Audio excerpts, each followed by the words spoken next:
What can we do to rekindle the passion in our relationship? I think one of the most frequently asked questions that we get is, how can we rekindle the passion in our relationship? And I think that's a large question. I think there's a multifaceted answer to that. I do believe that a lot of people make a mistake, by how they define passion. We would define passion in the work that we do with couples, and certainly the writing that we do, as being a matter of, first of all, spiritual connection with your partner. Secondly, emotional connection with your partner. And then at that point, the physical passion will be the result of the first two. Now, let me say one other thing by way of introduction to the answer. I think a lot of people confuse passion with infatuation.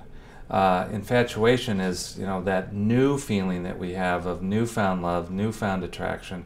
There's usually a lot of adrenaline attached to that, and a lot of people think that the word love, the word passion, they have to do with this infatuation stage that really all relationships go through.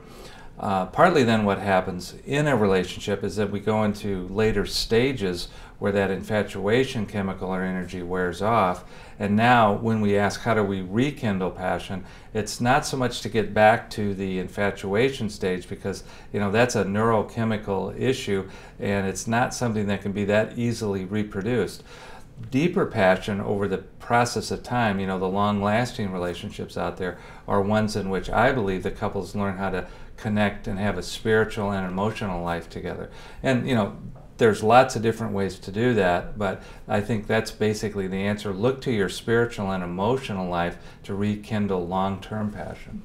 And what I would add to that is, I think oftentimes we look to our relationship only as a way of finding passion. Yeah. And I think if we're expecting our spouse to create passion for us, we've lost touch with the fact that maybe very first and foremost we need to look at our own lives to figure out what it is that creates happiness, contentment, purpose, and passion for ourselves individually, so that we bring that into our relationship.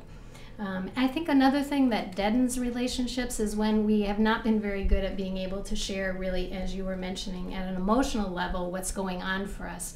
So we know for many couples we work with, it's starting first and foremost about helping them to talk about what's really true for them, whether they're holding resentments, whether they're feeling lonely and not being able to talk about that, whether there's a lot of anger.